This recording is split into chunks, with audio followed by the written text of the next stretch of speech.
Viguier, bonjour. Bonjour Et Christophe Barbier. bienvenue. Vous êtes candidat au second tour dans la première circonscription des Hauts-de-Seine. La sixième. La sixième, pardon. C'est au tour de Neuilly, Puteaux et Courbevoie. et Courbevoie. Donc sixième circonscription des Hauts-de-Seine face à Constance Le Grip. Vous êtes en triangulaire. Il y a eu beaucoup de désistements hier, on l'évoquait. Que vous inspire ce front républicain au niveau national avant de venir à la situation dans votre circonscription? Mais ce n'est pas un front républicain, monsieur Barbier. C'est un pacte de la honte.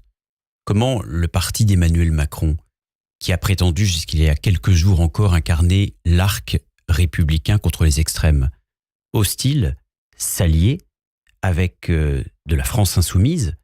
Ose-t-il pouvoir faire gagner Louis Boyard? Ose-t-il se désister pour David Guiraud, celui qui a dit que les bébés dans les fours, c'était Israël? Comment Loïc Signor, porte-parole du parti d'Emmanuel Macron, ose-t-il se maintenir tactiquement pour faire gagner, là aussi, la France insoumise avec Louis Boyard? Je ne comprends pas. La logique du second tour. Au premier tour, on choisit, mais au second tour, dit l'adage, on élimine. Donc, entre le RN, qui risque d'avoir la majorité absolue, et la France insoumise et la gauche, qui ne risque pas du tout d'avoir la majorité absolue, on s'appuie sur la deuxième pour battre la première. Ça veut dire qu'on dit aux Français, la France insoumise ne peut pas gagner, donc votez pour elle, au mépris des valeurs et des convictions qu'on a défendues et portées jusqu'à il y a quelques jours encore. Mais ces combinaisons d'appareils, cette trahison, je vous le dis ce matin, cette trahison de la part des macronistes est indécente. Et moi j'appelle tous les Français, les vrais républicains précisément, ceux qui voudraient le retour d'une gauche républicaine, ceux qui veulent porter et incarner une droite républicaine, à se révolter contre ce pacte de la honte qui déshonore Emmanuel Macron. Et j'appelle, là où il y a une gauche républicaine ou une droite républicaine, à faire battre tous les macronistes qui sont devenus les complices de la France insoumise. Désistement ne signifie pas ralliement, dit Gabriel Attal. Vous dites pacte de la honte, c'est surtout une addition provisoire. Mais c'est insupportable. Parce qu'en plus, on se permet de prendre les Français pour des imbéciles en leur disant que désistement ne vaut pas ralliement. En plus, lorsque un candidat du parti d'Emmanuel Macron appelle à voter, alors qu'il ne peut pas se maintenir au second tour, pour David Guiraud, aux propos notoirement antisémites, on viendrait nous expliquer en plus que ce n'est pas grave et que ce n'est qu'un désistement ou un second tour et qu'au second tour, on élimine. Non, là, il y a une trahison des valeurs les plus élémentaires qui doit être sanctionnée durement dans les urnes, parce que je crois que la plupart des Français qui nous écoutent ou qui nous regardent ne supporteront plus cette trahison des valeurs. Pour vous, et des convictions. Ça va pas marcher? Ça va pas déplacer des voix? Je ne sais pas, parce que je respecte trop la volonté populaire pour me permettre de dire cela. Et je ne sais pas ce que les Français décideront dimanche prochain. En revanche, ce que je pense, c'est que ce pacte de la honte, il déshonore Emmanuel Macron et les macronistes qui sont prêts à tout et même à s'asseoir sur les valeurs les plus élémentaires pour sauver leur poste. Alors chez vous, dans la sixième circonscription des Hauts-de-Seine, vous avez décidé de vous maintenir. Vous avez une vingtaine de points. Constance Le Grip, issue des LR, passée chez Macron, en a le double. Quel sens donnez-vous à votre maintien? Mais vous auriez voulu que je ne me maintienne pas, alors que je suis présent au second tour et que je suis deuxième et qu'il n'y a dans cette circonscription aucun risque, parce que vous imaginez bien qu'à Neuilly, à Puteaux et à Courbevoie, il n'y aura pas de majorité de la France insoumise. Vous auriez voulu que je ne respecte pas la volonté populaire? Non, moi justement, j'appelle à tous ceux qui sont des hommes et des femmes de droite républicaine dans notre circonscription à Neuilly, à Puteaux et à Courbevoie, à sanctionner dans les urnes la candidate macroniste qui est en train de devenir, à travers ses désistements tactiques insupportables, la complice de la France insoumise. Il y a un seul vote à droite, un seul vote républicain, c'est celui qui s'oppose aux complices de la France insoumise. Donc non seulement il fallait que je me maintienne, mais en plus c'était un devoir immense pour faire respecter les valeurs républicaines, celles précisément que certains prétendaient incarner il y a encore quelques jours. Cela va nous donner une assemblée compliquée forcément dimanche soir. Si le Rassemblement national manque la majorité absolue de quelques sièges, est-ce que les LR, est-ce que les Républicains doivent se poser la question, peut-être pour que la France soit gouvernée, faut-il les rejoindre, mais pas sous condition, en leur demandant d'abandonner une partie de leur programme, de se LRiser, de rentrer dans le raisonnable, ou est-ce que c'est impensable?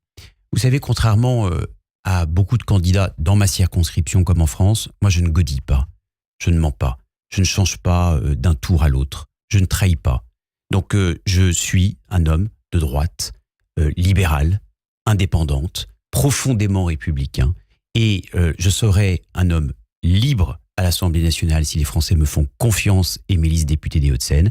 Et donc, ce sera sur mes convictions et sur mes valeurs. Et oui, bien sûr, je ferai tout pour empêcher le Rassemblement national d'avoir un programme économique socialiste, et je ferai tout aussi pour empêcher Emmanuel Macron et les siens et ses nouveaux complices de la France insoumise de faire n'importe quoi. Mais pour cela, il faut être indépendant plutôt que de se lover dans des combinaisons d'appareils ou des petites tambouilles politiciennes. Indépendant, c'est-à-dire que la hiérarchie actuelle des LR, même si elle est bicéphale, vous ne vous sentez plus redevable. De qui ? De Gérard Larcher, d'Annie Genevard, de cet appareil-là.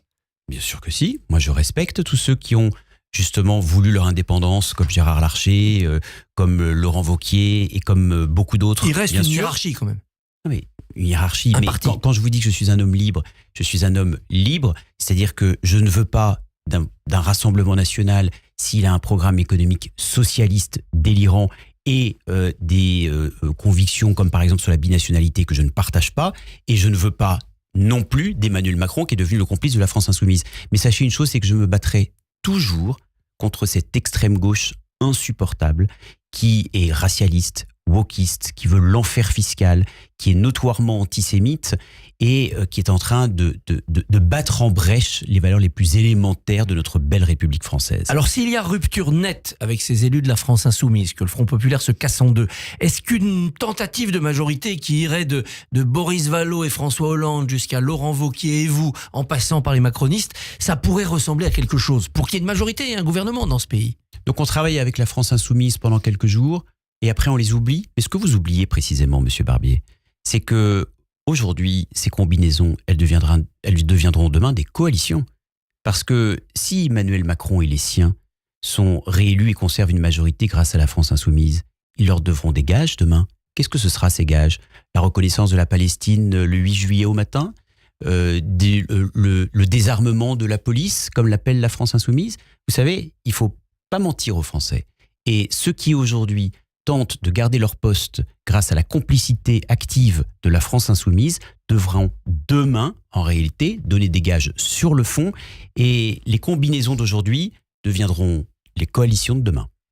Une majorité introuvable, une assemblée écrasée entre l'extrême gauche et l'extrême droite, un président affaibli évidemment.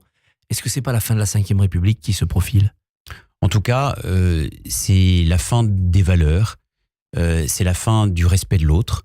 Parce que si on se retrouve dans une assemblée nationale où certains arborent le drapeau palestinien impunément, où certains veulent désarmer la police qui concerne l'une des institutions les plus respectables de la République, je me dis effectivement qu'il y a un problème, et je n'oublie pas que le premier coupable, le premier responsable de ce chaos qui est en train de s'installer dans notre pays, c'est Emmanuel Macron qui nous a menés dans le mur de la dette, dans le mur sécuritaire, dans le mur financier, dans le mur migratoire, mais aussi dans le mur politique. Est-ce à dire que vous pensez qu'il devrait donner sa démission le plus vite possible pour qu'on sorte de cette période et qu'on clarifie ? C'est à lui de décider cela. En tout cas, je lui en veux beaucoup. Et moi, j'appelle tous les Français, notamment ceux qui ont pu à un moment se tourner vers Emmanuel Macron. Moi, j'avais voté pour Emmanuel Macron au 2e tour, et je l'avais dit publiquement, eh bien, j'estime qu'il a abandonné les valeurs les plus fondamentales aujourd'hui en s'acoquinant, je dis bien en s'acoquinant avec les pires qui soient, c'est-à-dire la France insoumise. S'acoquiner avec le parti de Jean-Luc Mélenchon qui se présente le soir du premier tour à la télévision avec Rima Hassan. Rima Hassan, celle qui refuse de considérer que le Hamas est une organisation terroriste. Honnêtement, c'est triste, c'est pitoyable et c'est révoltant. Il prépare un coup d'État administratif, dit Marine Le Pen d'Emmanuel Macron, parce qu'il a nommé des recteurs, des généraux, le directeur général de la police, etc. Vous y croyez ? Je n'utilise pas ces termes, mais je crois que ce n'est pas forcément une très bonne idée de passer en force administrativement à quelques jours d'une élection importante. En tout cas, il ne faut pas croire que les Français ne s'en rendent pas compte. En un mot, si vous n'êtes pas député dimanche soir, que ferez-vous ? Je continuerai à combattre pour mes valeurs.